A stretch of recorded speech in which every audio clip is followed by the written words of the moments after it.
This is what you must do. Live. Amend. In your dealings with sinners, remember your own frailty, and in your dealings with the innocent, respect and use your own strength in their service. Do as well as you can, and leave the rest to God, and how much more can saints do? Hello and welcome to Liam's Lyceum. I'm your host Liam, aka Hembar, and today I'll be doing a spoiler-free review of Ellis Peters' Monk's Hood. Monk's Hood is a 1980 novel by Ellis Peters, or Edith Pargeter as her real name is, in Book 3 in the Cadfael Chronicles. It is December 1138 in Shrewsbury. The Civil War of the Anarchy has turned its eye elsewhere for the time, and things are relatively peaceful. Cadfael remembers his time in the First Crusade and fighting the Saracens at the start of this book. If you remember in the last book, actually, One Corpse Too Many, the Civil War is very much at present in Shrewsbury. And the first book is, of course, A Morbid Taste for Bones. And I previously reviewed both of those. There is a conversation on marriage that is briefly had, and the setup continues thus.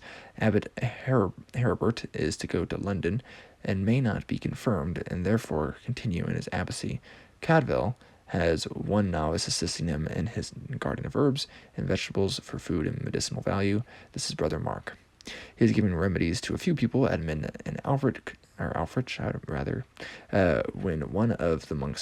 when one of Monk's Hood is discussed. This viscous liquid helps soothe aches on the skin, but once it gets inside the body, it is deadly. So when someone turns up fatally poisoned by a Monk's Hood, things get going. This herbal concoction goes back to, Cadfael, but it's worse. The victim is the husband of the woman Cadfael once loved in his younger days. This is Richildis. She was actually mentioned in Book 2 very briefly. There's again this cozy sense of life with the growing things, food, youth, and dotage, but also of a long time pass. This is the Middle Ages, and Peters takes her time, but the blurbs always tell us what the murder is. I personally find these spoiled, slower starts rather pleasant.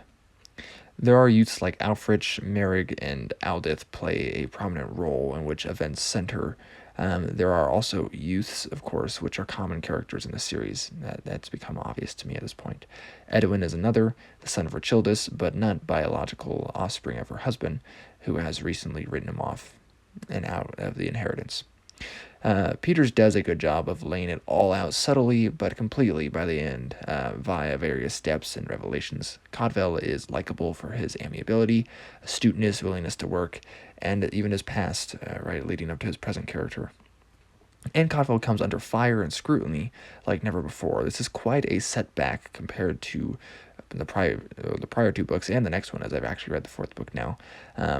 And that's mostly in the prior and who is watching over the abbey at the time, who is stricter and kind of more rude to Cadfael.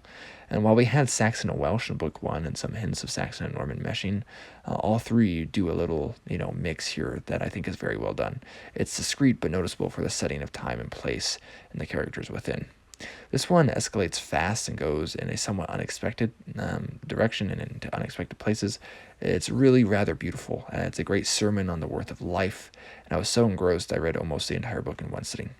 The idea of evil and of wrong is handled so well and realistically, along with this beautiful display of a mystery novel, even though the mystery aspects are pretty typical, right? It's nothing special there. It's just the setting, the characters.